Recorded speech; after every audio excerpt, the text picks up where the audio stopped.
Hello everyone, and welcome back to Fic Friday. I don't have anything to really say other than, Jesus Christ, a fucking Sonic one. Ugh. I don't really know how to feel about that one. I can't tell if it was just really weird or actually in cringy territory, but I'm very confused because I'm horrible with either embarrassing or cringy shit. So right now, I don't know what emotion to feel. So, just confusion all around. But enough of me being me, and let's get right into the fanfic, shall we? Starting off with Pokemon, you know the drill. Also, this one is really fucking short. And again, starting with another author's note. Stop it. I said I wasn't troll, okay? The OKs are so unnecessary, but they always get me. I don't know why. But thanks to people who liked it. I didn't mean for it to be funny. You didn't mean it to be, but it is just... It's glorious in its own way. But I'm glad you like. Also, I got first real... No, it's a you, okay. I got first real Pokemon game. Pokemon Heart Gold. And it's pretty good, and I decided to put in elements from that game. Before, I only watched movies and TV shows, so it was a bit different, but still good. Why does Ash look different, though? I'm going to assume that she's referring to, the character that you play as in Heart Gold. That's not Ash, bud, but... Sarah, Jack, and Paul... So that's like a horrible sitcom. Sarah, Jack, and Paul is recorded in front of a live studio audience. That's why there are weird gaps for laugh tracks. Did the Big Bang Theory have that sort of thing at the beginning, just like the Big Bang is recorded in front of a live studio audience? Just to give it the excuse of those weird gaps? Huh. Why am I worrying about the Big Bang? I'm worrying about one piece of shit while I'm reading another. Let's get to the actual one that I like. Sarah, Jack, and Paul decide to hell out city and look for survivors. We should look for survivors. I mean, said Paul sexily. I think the author may have a bit of a crush on this Paul guy. Although, I did actually go to her account just to see where she is now, try to get an idea on where she is now, because I was wondering. And basically, it said in her bio that she liked whoever Jack looked like. I can't remember who. Was it Zac Efron? I want to say Zac Efron, but I'm not entirely sure. Future me, look it up and just put it here. Ooh, interesting. I don't know why Paul would sort of be the guy that would be sexy here. They, like, fuck it, why am I... Oh, god damn it, I'm fucking critiquing a fanfic again. God damn it. Okay, said Sarah, and they look for servers. Sarah was distracted by Paul's nice hair and sexy bod, and made Jake jealous. Stop looking at me like that, said Paul. Jake got idea. Glad used telekinesis. I think that's how it's spelled. That's the spelling that you question. The one word that is questioned is telekinesis, when everything else isn't really spelled correctly. This is definitely my favorite of right now. Oh, and Glad put the buildings back together. Good job, said Jake, and they found some survivors and they rescued them. I must go now. People need me. We need all the help we can get to beat Mew3. Oh, sorry. To beat Mew3. It's all one word. He is very strong. Okay, said Paul. Jake pulled Sarah aside and asked, do you like Paul? I guess so, said Sarah, and made Jake sad because he was in love with Sarah. It's capitalized, therefore, yelling. Oh, this is so stupid. I'm in a giggly mood today and I don't know why. Do you like him? Asked Kate. Oh, Jake, I was so fucking confused. Like, who the fuck is this? Oh, god damn it. How the fuck do I not realize that immediately? I literally had the thought of, is that supposed to be Jake? I looked down at my keyboard. Yep. J is right next to K. That makes sense. Maybe, said Sarah. Why? Sarah, I love you, said Jake. Really? Said Sarah. Really? Said Jake. And then they kissed. Author's note, Paul is 13 in this story, so it's not weird, okay? Yeah, but it's still fucking weird. We need to find Mew3, said Paul. My Galad has psychic powers, said Jake, and Galade, fucking hell, use psychic powers to find Mew3. He is in the belt over... The fuck do you mean, belt? I'm just imagining just Mewtwo just trying to put on a belt on. Actually, isn't Mewtwo like really fucking thick or something? He's in the belt over, but it is far away to teleport, so we will have to drive there on motorcycles. You're not even old enough to fucking drive. What the fuck do you mean motorcycles? Do you mean bikes? Cause that makes sense, said Galad. Said Galad telepathically. Oh yeah, that makes sense. I was about to say, wait, hold on. Galad can also fucking talk? I mean Glade, but you know, Galad can also fucking talk? But no, it's telepathically. That makes sense. I will give you motorcycles, said one of the survivors who owned a motorcycle shop. I think they mean bike. I'm going to assume that they mean bike. Who they rescued earlier. Sarah, Jake, and Paul drove fast as wind and got to New Barkton. I don't know the cities of the original Pokemon games all too much, because I would assume that this isn't a Kanto. I'll be right back. Alright, I just had an idea, and maybe it's not actually in Kanto, and maybe it's in Heart Gold and all that, because they did implement some things into it. Sure. I don't fucking know. Sarah, Jake, and Paul drove as fast as the wind to get to New Barkton, and saw Salamence. Salamence. That's alright. There. What is Salamence doing here? Said Pale. Now we just need a shovel. I'm Superclone made by Mew3. Sorry, I read that wrong. I'm Superclone made by Mew3. I'm second only to Mew3, and I am second in command, said Salamence. I will be making sure you never redact Mew3. Die. By the way, that's it. Just those, I guess, 3, technically, if counting the author's note, 4 paragraphs. Oh boy. Only 2 more chapters to go, guys. Only 2 more. And then we got Pokemon attacking Mewtwo too, so you know. We're definitely reading that. Well, I am. You just sort of listen, I guess. Oh well. Unlike Pokemon though, Mycophobia is actually coming to an end this episode, so I'll have to find something new next week. And I definitely have an idea. Mario woke up. He wasn't really sure where he was or what had happened. He only remembered going into the tall grass surrounding the road and everything going black.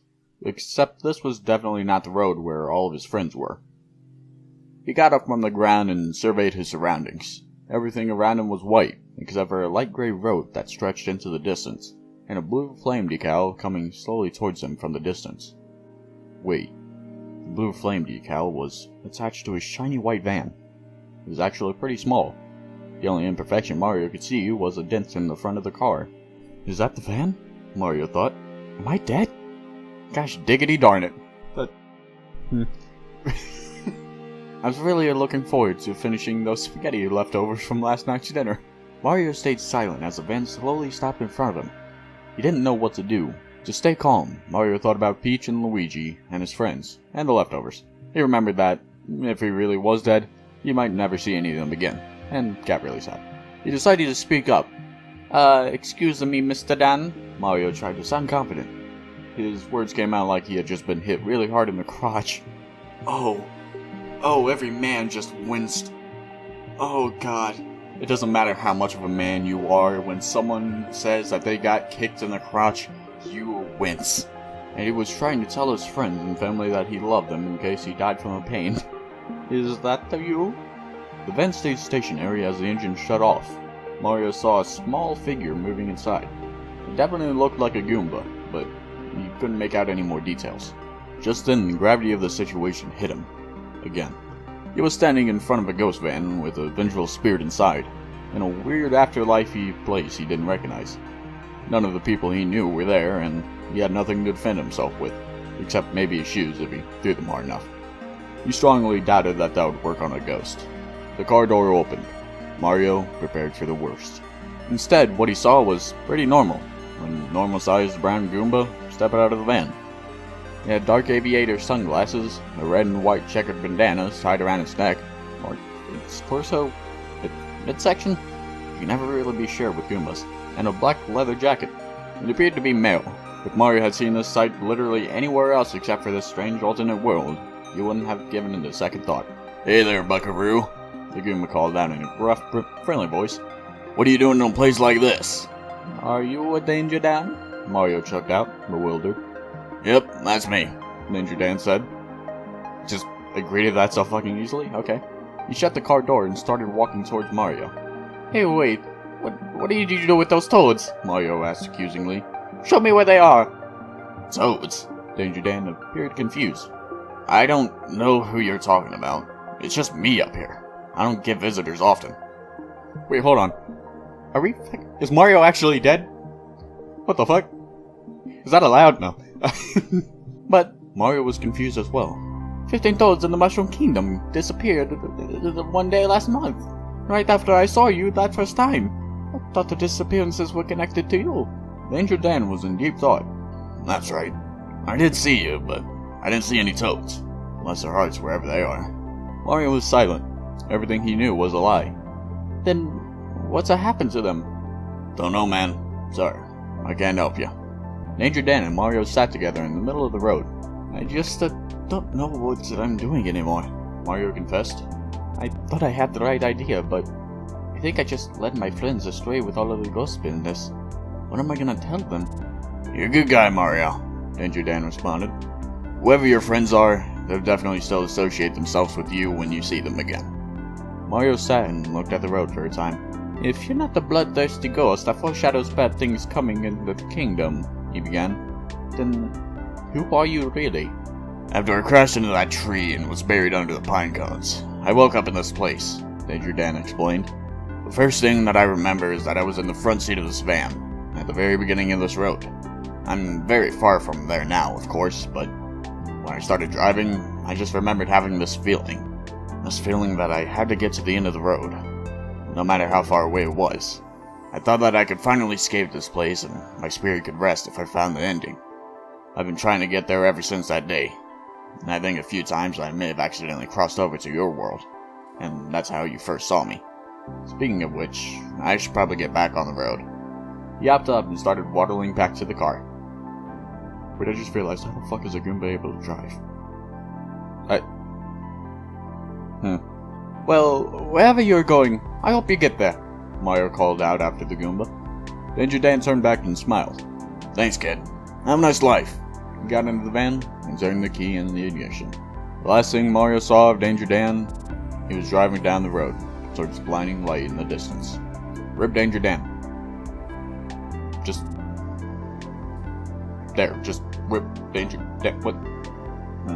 Mario jolted awake. He got a mouthful of overgrown grass as he sat up. "Eat dirt, old man," he heard Peach scream. "How dare you talk to the Regent of Romance that way?" A loud, gruff voice screamed back. "Bowser," he realized.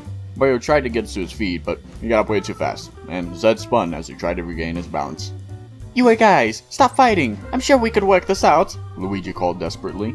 "What are you doing?" Mario blurted out as he stumbled out of the grass. Bowser and Peach were engaged in a full-out brawl, but he had stopped mid-punch when Mario appeared. Luigi was trying to stop them from a safe distance. Daisy was recording the fight, happier than she had ever looked in the last 24 hours. Of course. Professor Gad was having an existential crisis, and Wario and Waluigi were still making out. Oh boy. "Okay, I don't even want to know what the heck is happening here," Mario remarked. "But listen, I have an important information that I hear from Danger Dan himself." "Oh, so that's what you guys were here for?" Bowser groaned through his injuries, as everyone gathered around Mario. "I met Danger Dan in my dreams, and I met him on the White Road, and he said that he didn't know what I was talking about when I told him about the toad disappearances, but he told me that I seemed like a nice guy." Everyone looked at Mario in disbelief. "So," Peach deliberated, "you mean that we spent hours in the middle of an empty road looking for a way to contact Danger Dan and to get back these toads? And now you're telling us that you saw him in a dream and he didn't actually have one?" "Yeah, that's pretty much the gist of it," Mario agreed, nodding his head sheepishly. "Cool," Luigi added, "but I think I might need to go to the hospital." Those electric shots really did do a deal on my internal organs. He then fell over, unconscious. 1 week later. All the fucking time jumps. Hello, and this is Channel 22 Mushroom Kingdom News. The female Koopa reporter announced from the TV. I'm Shelly Koopa, and we have breaking news regarding the disappearance case that has been gripping the kingdom for weeks. All the missing person have been found! I'm not doing Toad's actual voice because that would fucking kill mine. A Toad in a suit beside Shelly proclaimed. The case ended with a surprise twist that I'm sure none of us expected. The Toads were all found in a basement, and apparently, they were all there on their own volition. We go now to one of the victims' mothers, who found them there. The broadcast switched to a video interview of the mother. Well, I almost never go down there, and one day I thought, gee, I really have a hankering for some jam. You know, I store jam down in the basement, and me and my wife make them on the side for extra money. When I go up to the door, I hear these funky noises. Oh god, are they having an orgy out there? What the fuck? I think it's just the squirrels, but I go down, and lo and behold, I see my kid on the couch surrounded by his friends, just watching one of those strange Japanese animes on his TV. Wait, no, that's wrong. She's a mother, she would say that differently. One of those Japanese animes on his TV. There we go. Trust me, it hurts you as much as it hurts me. The so-called victims were found marathoning Naruto in the basement. Apparently no one thought to look down there. Isn't that just strange, Mark? Shelly stated. You bet it is, Shelly. Now back to our top news story tonight. A sensational fight video of our Princess Peach Toadstool beating the tar out of Lord Bowser has been going viral on ToadTube. More information as 8. ToadTube. God damn it. Mario looked away from the TV at Peach. Hey, they have found the kids. In a basement? Peach turned her head painfully slow. Her left arm was wrapped in gauze and she had several bandages on her face and other parts of her body. She looked like she was about to cry, either from happiness or from pain. Naruto's overrated, Luigi remarked. He was in a full body cast and looked very tired. Oh yeah, he was tortured, pretty much. Not as overrated as your mom, Mario shot back. Luigi's face didn't change. That's so funny and all, but you do realize that we're twin brothers. Like as in, we have the same mom? Before Mario could say something back to Luigi, the purple overalled form of Waluigi burst through the window. Naruto's not overrated, he screamed. Kill yourself, scum! How did you get in the window? Peach asked, glass shards over her face. We're on the 5th floor. They all just sort of looked at each other. This sucks, Luigi said. And end. Also, see you, Space Cowboy. What? Okay then. There's one comment, and it's from PWC Triforce 04, and it's just, I'm confused. I mean, yeah. You know, I was about to go on a whole thing of just giving my thoughts on the fanfic, but then I realized I would be reviewing a fanfic again, and I'm not about to do that, so fuck that. On to Bad Boy. And,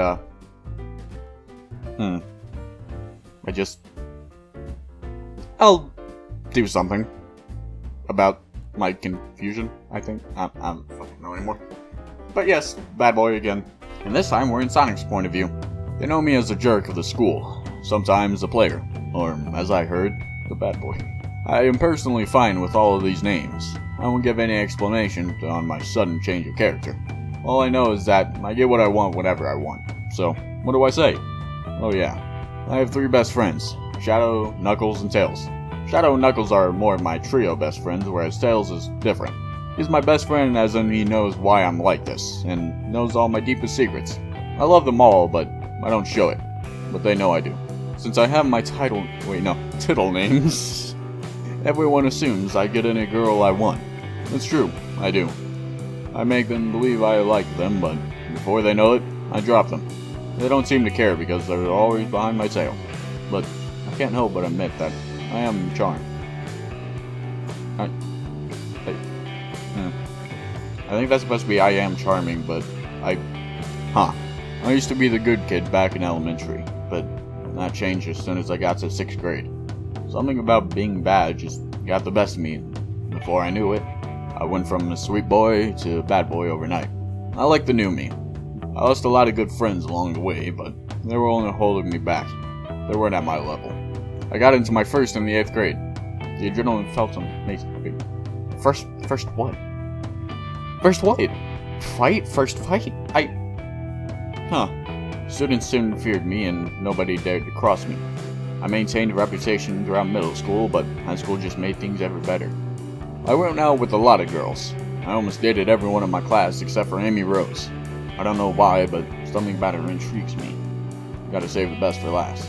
I've grown up a lot. My voice somehow got sexier, which makes every girl squeal when they hear my voice.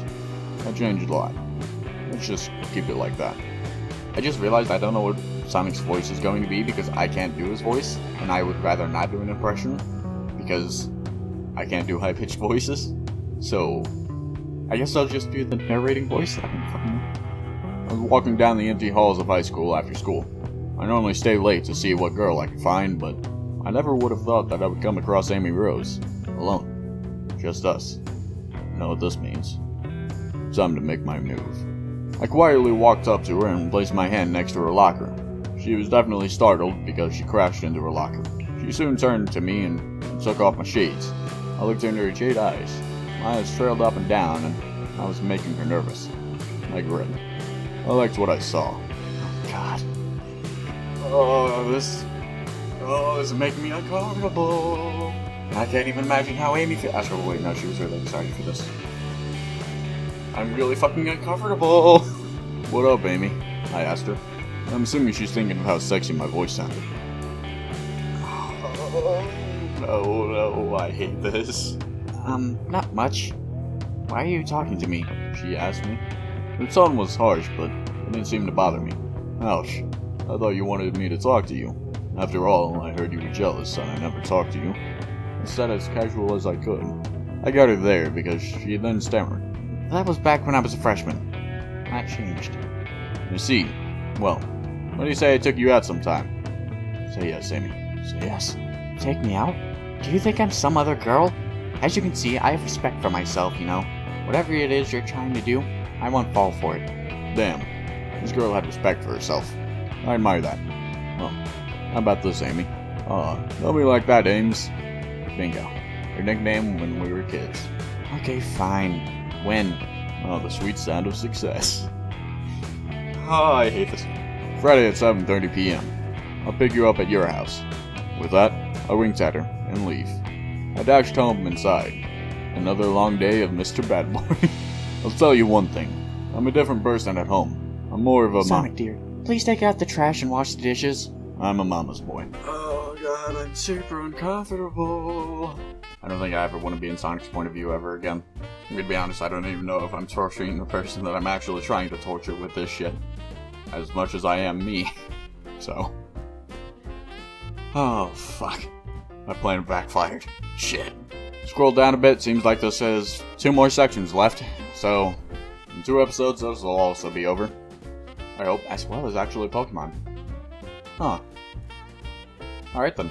Well, that does it for this, episode of Fic Friday. I think it is actually cringy. And if not, I just fucking hate it. I hate the bad boys. It makes me laugh at some points just because of the fact that it's just bad boy, bad boy, bad boy, bad boy, bad boy. All the time, and I don't know why it makes me laugh, but it does. But then there's the rest of it, which is just, I'd rather die than read this shit, but meh. Sometimes you gotta sacrifice your own dignity to be able to get that good shit.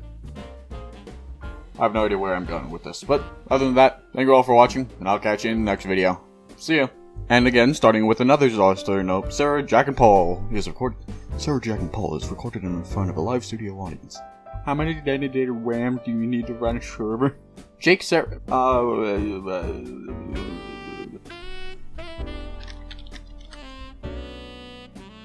yeah, pretty much. Got them thighs. Also cut that out of the video. Ooh. I don't even know if I'll put this in the, I am Superclone made by Muther. I'm Superclone made by Muther. I was really looking forward to, once an Italian, always an Italian. That might be racist, I'm not entirely sure. I saw it had dark aviator sunglasses, and it had dark aviator... Eat that, old man! Why did you sound fucking British?